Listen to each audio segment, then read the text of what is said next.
Kampus adalah tempat kita belajar, bukan hanya soal ilmu pengetahuan, tapi juga soal sikap dan perilaku. Sopan santun seharusnya menjadi bagian dari keseharian mahasiswa. Namun kenyataannya, di zaman sekarang, sopan santun mulai jarang terlihat. Hal-hal sederhana seperti menyapa, mengucapkan salam, atau menghormati dosen perlahan mulai dilupakan. Di sekitar kita banyak contoh yang bisa dilihat. Ada mahasiswa yang datang terlambat ke kelas tanpa meminta izin. Ada yang sibuk main ponsel saat dosen menjelaskan. Bahkan ketika bertemu dengan dosen atau teman, tidak sedikit yang hanya lewat begitu saja tanpa menyapa.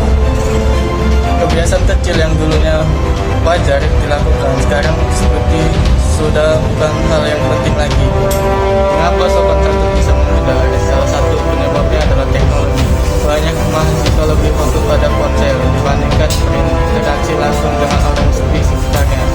Selain itu, ada juga yang disebut gaya individualis, yaitu sikap terlalu mementingkan diri dan kurang peduli dengan orang lain. Misalnya, saat ada teman yang kesulitan membawa barang, kita pura-pura tidak melihat. Atau kita ada dosen lewat, kita sibuk dengan urusan sendiri tanpa mau sekedar menyapa. Faktor lain adalah kurangnya contoh baik dari lingkungan.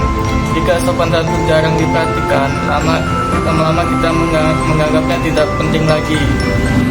Kalau hal ini dibiarkan, dampaknya cukup besar. Suasana belajar di kelas jadi tidak nyaman, dosen merasa tidak dihargai, dan hubungan antar mahasiswa menjadi renggang.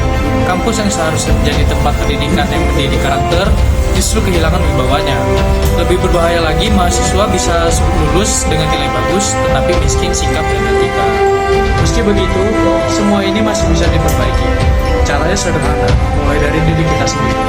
Pertama, biasakan memberi salam atau menyapa ketika bertemu dengan dosen, staf kampus, dan teman.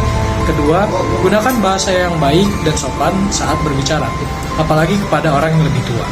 Ketiga, di kelas, hargai dosen dengan datang tepat waktu, selalu mendengarkan penjelasan, dan tidak sibuk dengan ponsel.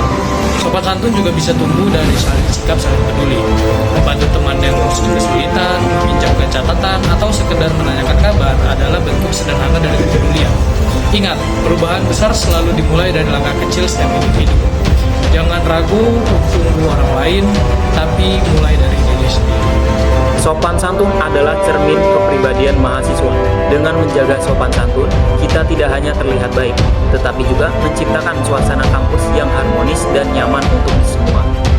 Mari bersama-sama menjaga kebiasaan baik ini, karena pada akhirnya, yang diingat orang bukan hanya seberapa pintar kita, tetapi juga seberapa baik sikap kita terhadap orang lain.